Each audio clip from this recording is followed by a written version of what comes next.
You're listening to the Trailblazers.fm podcast, where we'll explore the stories of today's successful Black professionals, entrepreneurs, and leaders. Join us to access the knowledge, resources, and tools of these accomplished professionals and come away with the know-how, confidence, and motivation you'll need to blaze your trail. And now, here's your host, Stephen A. Hart.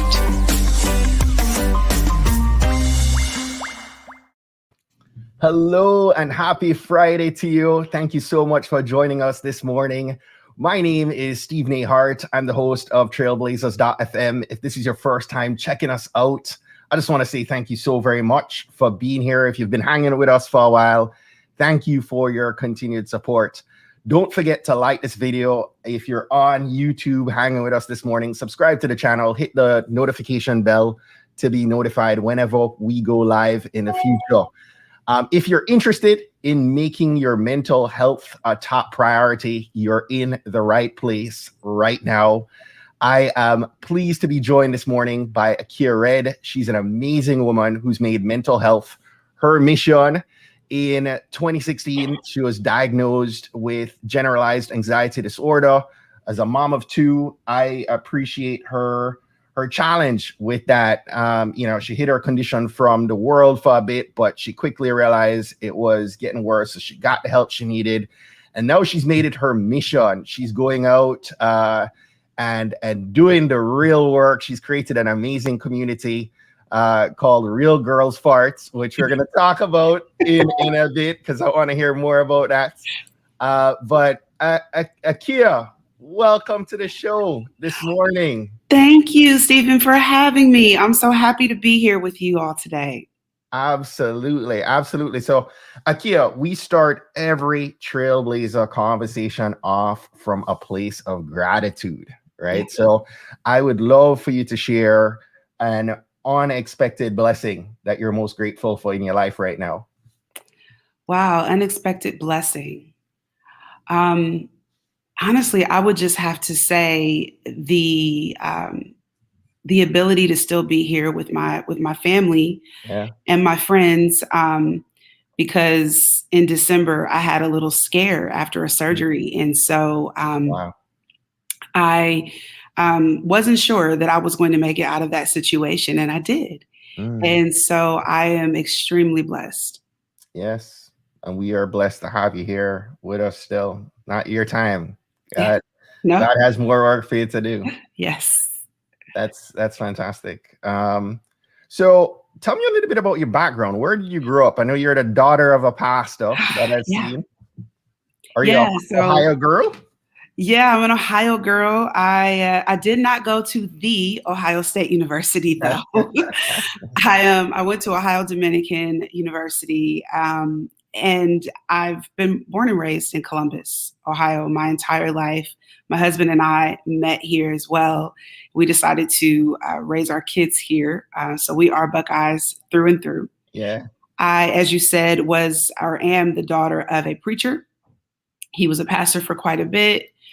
Very interesting dynamic in my house. My childhood was very tumultuous, and to say the least, just because with that of being a pastor's daughter comes that expectation of perfection and this automatic assumption that your path is laid out for you pretty much. You are not really given the world as your oyster, right? Yeah. And so that was a very interesting dynamic. But so I kind of funneled my way through that, went to college, graduated, started working a bit in my field of communications. And then I met my husband, and we have two beautiful children who are very smart, amazing kids. And, like you said, 4 years ago, I started this mission, crusade, if you will, mental health advocacy and activism because of my own struggle. And for me, I love the word that's on your shirt, trailblazer, because this is about 4 years ago. The conversation was not like it is, today, right? Yeah. And so originally it was just a blog called Real Girls Fart. And since you said that, I thought I'll go ahead and just kind of put that in there. Yes. I did mean to have a play on words because Absolutely. I grew up in a house full of, I have brothers, and potty language was very common in our house. And so we were embarrassed and didn't talk about a lot of things, but that was one of the things that we did talk about all the time because of my brothers. So I said, in this world that we live in, especially growing up as a preacher's daughter, there were so many expectations that I had to acquiesce to. And then societal standards also as a woman. And even with that word, fart, there is like this automatic, like, whoa, like a girl is saying that out of her mouth. I can't even believe you're doing that. Right. So for me, I said, you know what, how cool would it be for me to create this blog called Real Girls Fart, make it stand for something positive, and then also shock the rest of the world and make them take a second look. So the acronym is Fearless, Authentic, Rescuer, Trailblazer. Yes. Nod to your shirt. Yes.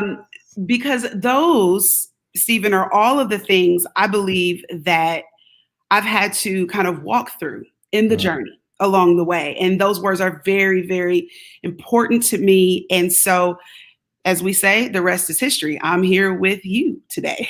Yeah. So let's take a step back. You're the daughter of a pastor. You're also the wife of a former NBA great. So you have a certain standard to live up to, right? Yes. Both in the past as well as in the present. Oh my goodness. What was the reception like from not only your husband, but maybe even, his peers and your peers in the, at that status level? Was it well received that you would come out and create a platform like this? So you want me to be honest, right? Yeah, absolutely. That's what we do here. So it really was a mixed bag. Yeah. I'd have to say. I think that there was less resistance in the world that we live in and among our peers, because as you know, there's so many athletes and celebrities now coming out with their own mental health stories, and it's now becoming something that is normalized. The family situation, that was the one that was the hardest that Michael and I faced, not with each other. Michael was he's just very chill, and he's a very cool, laid back guy, the exact opposite of me, obviously because of the anxiety. So God knew exactly what I needed in my husband, but he was very supportive. And has been, even though he didn't always understand it, because he was raised the same way as me. You grow up he's a pastor's son as well. So you grow up in a very religious household, Pentecostal apostolic roots. You're going to pray everything away. You're going to just lay at the altar until God delivers you from whatever it is. Yeah. And for me, in this particular instance, that didn't happen for me. So, in that way, I guess there were other ways that I received, kind of recovery and healing. So he was great, but the families, it was rough because there was a part that they're like, okay, I'm glad that she's getting the help that she needs. Right. But at the same time, I don't necessarily want to be exposed for my part in causing this, and then I also, don't necessarily want our, her business out there like that. And that was the most resistance I think that I've met and that I still continue to deal with, even to this day. Yeah. Yeah. I shared with you right before we hopped on the call, a little bit more than a year ago, my dad suffered a stroke. And he was back in Jamaica, and I tell you what, my wife read the signs of what was a stroke before anyone else did, and this was morning, a couple days before Christmas of 2019, and she's listening to him, and my sister was supposed to come to us, and she says, "Stephen, cancel everybody coming here. Go buy yourself a ticket and get home right now. Mm. And I went home and I spent the next 2 weeks. The very next day, I got a ticket for the next morning getting home. Wow. And I was in a plane. They were taking him to the hospital. He was unresponsive. And up to that point, Achea, I had been, I'm a hustle and grind Jamaica boy. I work a full-time job. I hustle with this podcast. I do like 45 other things, like the typical Jamaican that has way too much happening.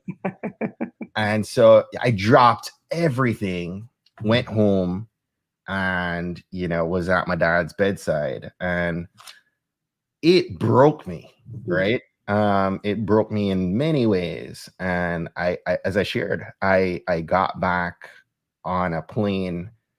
My entire mental and physical health were out of whack at that point.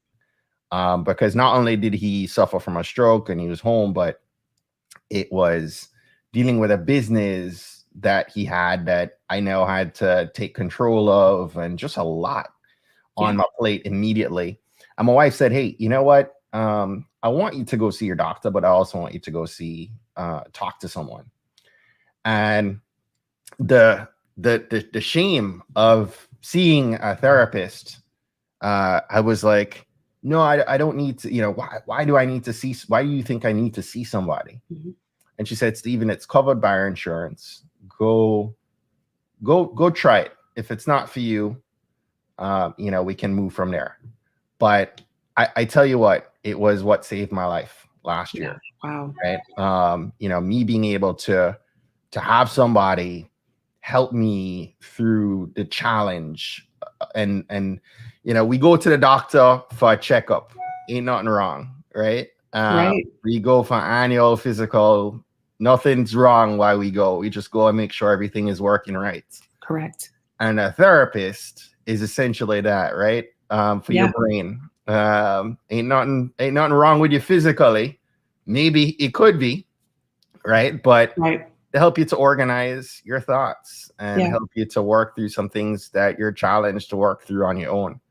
Yeah. And so I saw this woman named Achea who said she made mental health her mission. Yeah. And I absolutely connected to that, because I've had to speak out openly, even in platforms like LinkedIn, right? Mm-hmm. And I have no shame in helping to be a part of that group who normalizes mental health and mental strength, especially in this season, because it's still very, very challenging to this day. What I have to go through. Kids in the middle of COVID, you have the crumb snatchers at home doing school in the house, and everything in between. It's all these moving parts. And so my situation and your situation are different, but we still find the need to prioritize mental health. And so I'm going to ask, why mental health as your mission and your focus on young girls? Why young girls? So that's a loaded question. It is. But first off, I want to say your wife is a genius. So hats off to her. Much respect to her, because that's so important that she was able to, notice the signs in you and get you the help you get the help that you need. Yes. And I completely agree. COVID has been a bear to deal with, and it definitely hasn't made anything easier. But for me, I always live by this motto that if you don't deal with life, life is going to deal with you. Yes. And that was what happened to me. There were so many things that happened to me in my childhood, adulthood, that I just kind of suppressed. And it's just like, you can only put so much in a pressure cooker before it explodes. And so it's not a matter of, if, it's a matter of when. And for me, that when was 4 years ago, when I had basically suffered or taken in all I could take, and my body just couldn't handle anymore physically. And so I just want to say, you know, for people who maybe have a hard time connecting like mental health with physical health, we have to understand that the brain is an organ. You know, the brain is something in the body that needs tended to, just like the heart, just like the liver, just like the pancreas, the kidneys, anything else. And so a lot of times we have people who have depression and anxiety that's situational. I think a lot of people in this COVID era are going through situational things with jobs and the lack of financial security, etc., death, grief. But then there's also this biogenetic kind of component that you could be predisposed to it because you have family, or there could have been something in your life that happened to you trauma-wise that kind of all you needed was like that fuse to just light it up. Yeah. And so for me, that was the case. And I did not find anything like what I created 4 years ago. I truly, yes, I went to therapy. And actually, what's interesting about my story is that I went to therapy probably 3 years before I actually had the diagnosis. And so I've been in therapy, oh my God, like 7-8 years, seriously, like a long time. Let me pause you right there, because I hear something I want to call attention to. Yeah. You're dealing with your own mental health struggle, and yet you took a step out to say, I need to help other people through this at the same point in time, even though I'm not perfect yet. Right. Thank you. Thank you for calling attention to that. I love that. I love that, you know, you're stepping out and you're saying, hey, I'm not 100 yet, but I know I can speak to, you know, what I'm feeling, that I know you might be feeling, and we need to get help. Yeah. And the crazy thing about it is that I don't know if I'll ever be 100%, right? Yes. But I think none of us ever are. Well, right. And then you have to define or redefine what normal is. Right. Absolutely. Everyone's normal has a different, you know, range. I help other people while I am still struggling, because I really don't want them to feel alone like I felt. And also, for me, it gives me a sense of purpose. So many times we look at these success stories, right? And there's nothing wrong with them. But we look at these success stories and you see people that are up on the mountaintop and they never, ever reveal their valley moments and how they got to the mountaintop. They just say, hey, look at me, you can do it too. And really what people need is someone to come in the valley with them, alongside them, and say, come on, we're going to make it up this mountain together. Yes. And that's what I consider my role is that I'm in the valley with all of anyone who's in the valley, and we are making this trek up the mountain together. That's why I do what I do. I focus on young girls, in particular in the second book, Authentic You, because I do know how it is to be middle school in particular is tough. I've never met a person who says, oh my God, I miss middle school. Like everybody could not wait to get to high school because middle school was rough. And I started noticing my issues with food and my body image and things like that. And then, anxiety, and 12 was the age for me. And what people don't realize sometimes is that those kinds of issues start to peak at 12 and 13, in particular in girls. And the rate of suicide in our young people is off the chart. It actually is the second leading cause of death, according to NAMI. And it is just horrible that these children, they feel like there's no other way out but to take their lives. And they don't want to die. They just want to stop hurting. So that's why, because I don't want to continue to have parents losing a child. So that's why I do what I do. And I can speak to that. I mean, I have one now that just started middle school, and it's a challenge, especially young girls, right? I have a young girl that just started middle school, and I'm trying to harden the shell a bit to deal with, because she is real sensitive. but at the same time, equip her as best I can and love on her as a dad, can as best a Yeah. dad can, and speak to it. But it's so very important, the work you're doing for young Thank girls, you. and I just want to acknowledge you for that, and big you up for taking the step forward. I was looking down on my phone, and I'll share this, and it probably was for you, Achea, yesterday, because I shared with you right before we got started that I'm figuring out this live stream thing, right? Yeah. A lot of people in this thread today, this morning, they're figuring it out with me. They rock with me on Monday, Wednesdays, and Fridays here. But I shared this tweet yesterday. I said, "Are you brave enough to be bad at something new?" Mm. Right? Are you brave enough to be bad at something new? And sometimes as creators, you started a blog Yeah. when everything wasn't the best.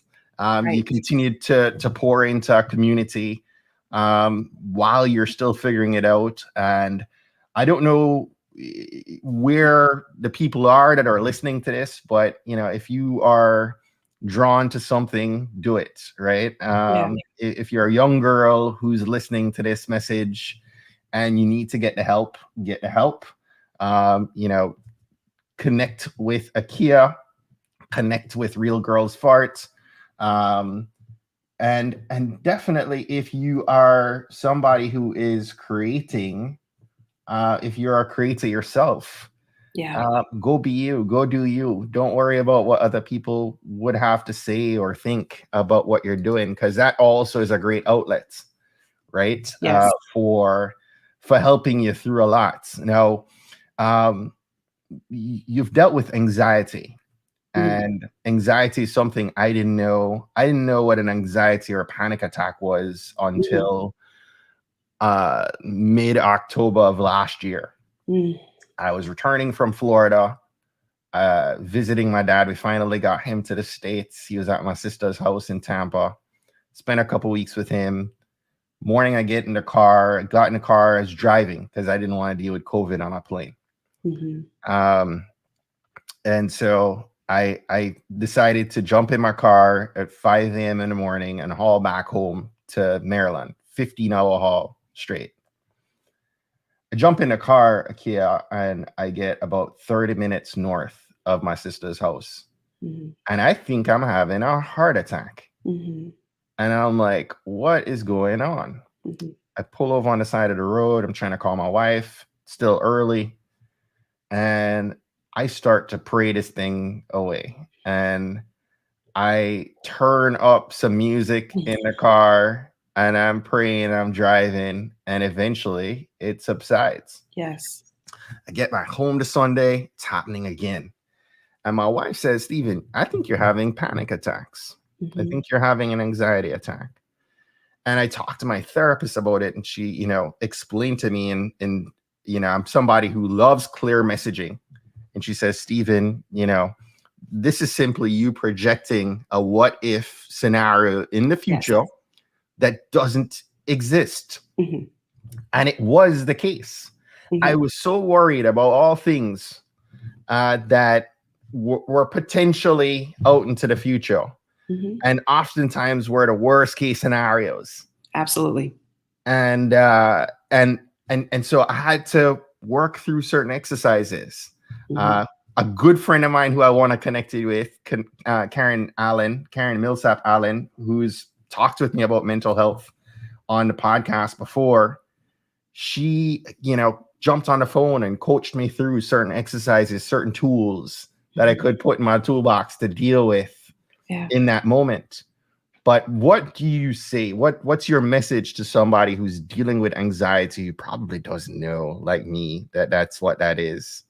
How do we deal with anxiety in the moment? Well, all I can do is tell you what I do. So I guess I'll start there.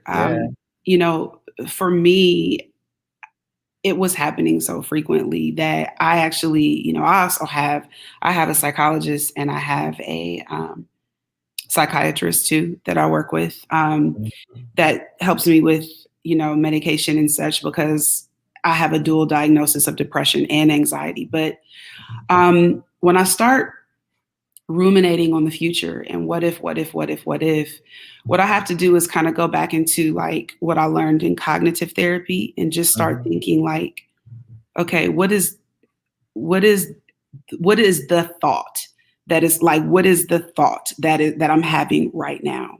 And so typically for me, I'll just end up jotting things down. And as I start writing, I start realizing that it's not as many things as I thought. Yeah.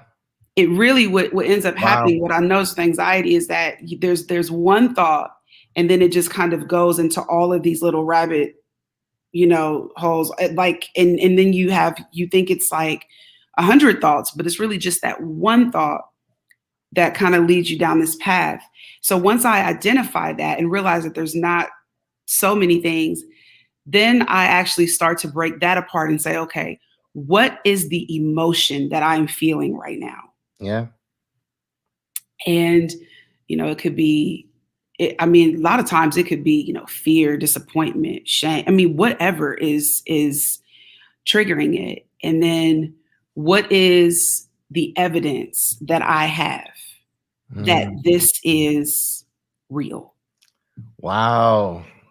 When I get to that point and I know it's anxiety, I have no evidence. And I'm just like, okay. And then if I go a step further, I would then ask myself, what is a thought that I can maybe have that would counter that original one?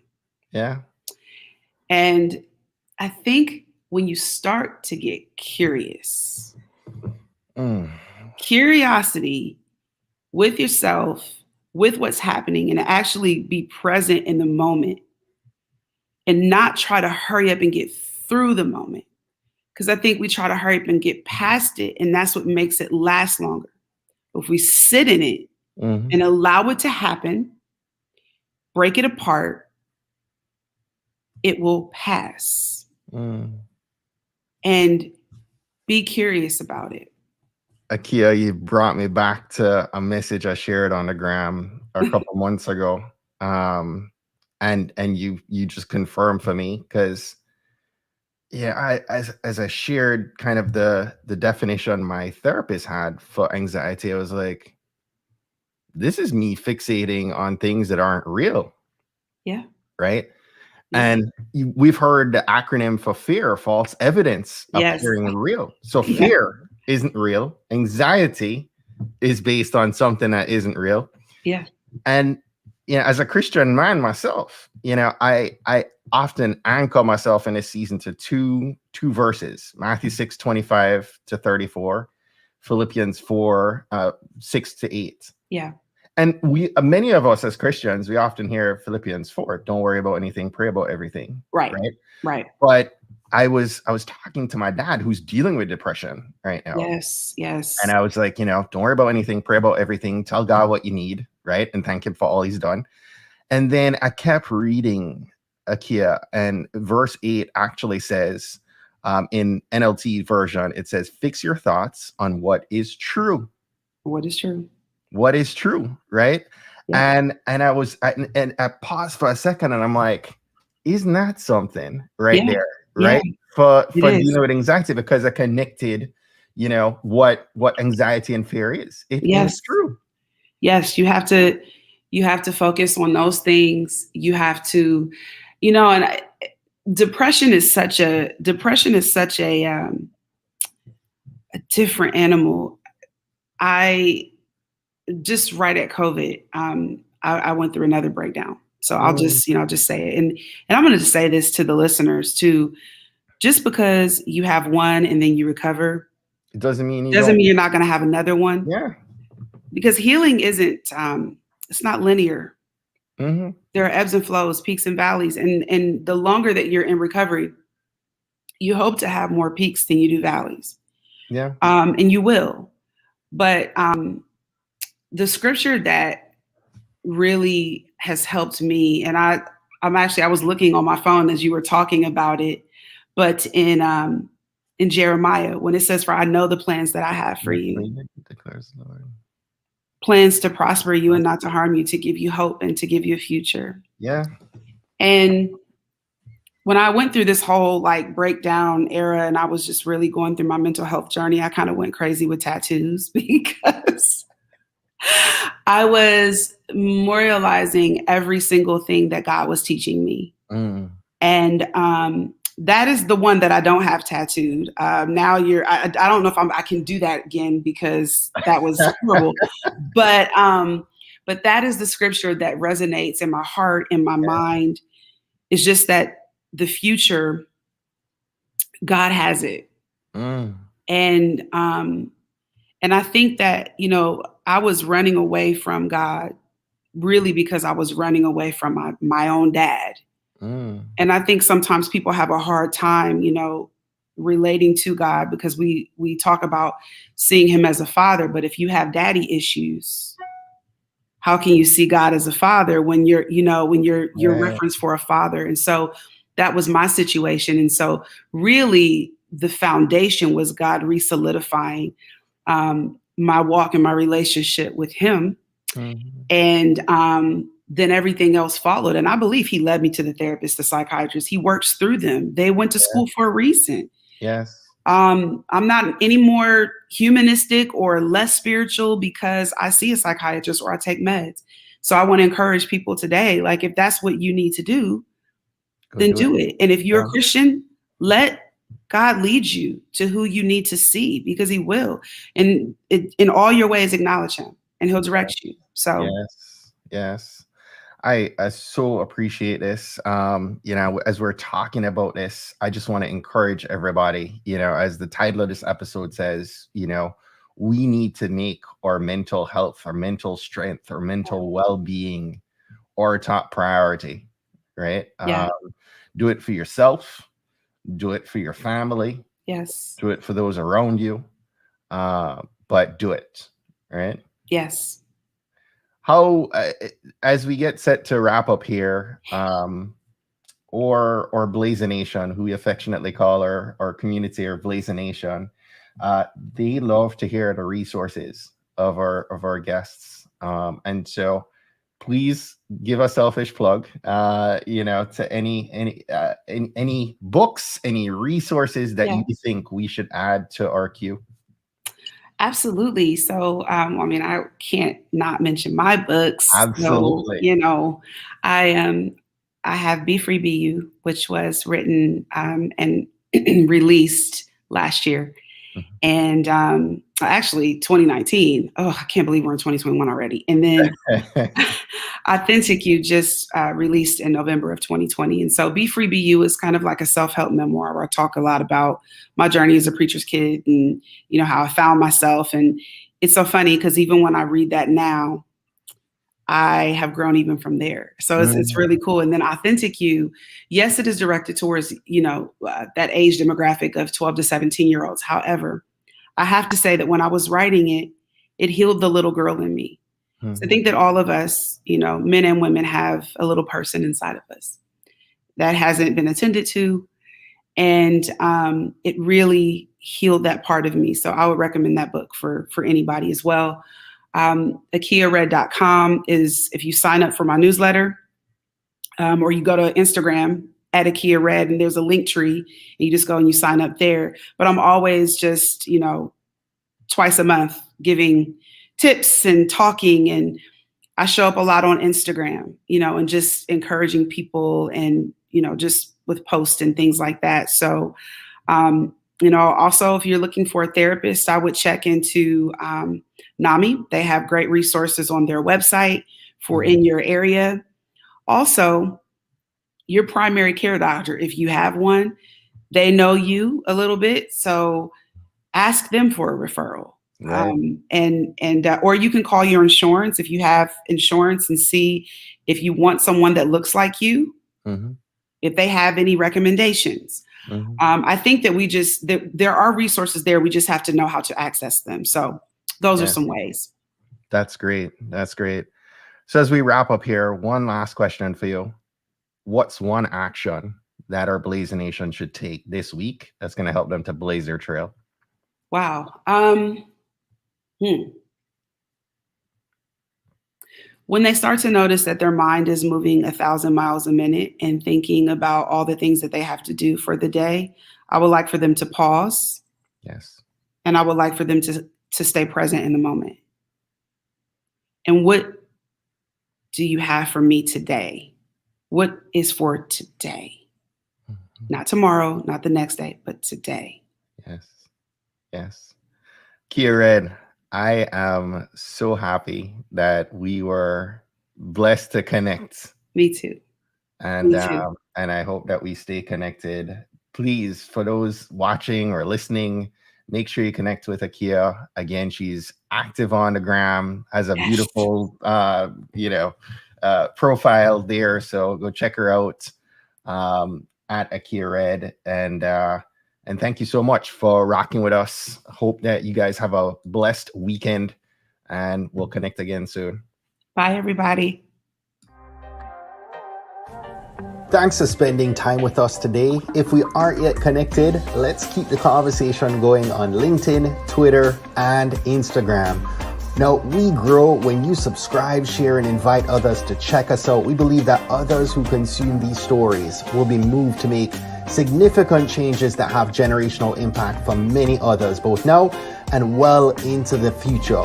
Blazer Nation, go out today and keep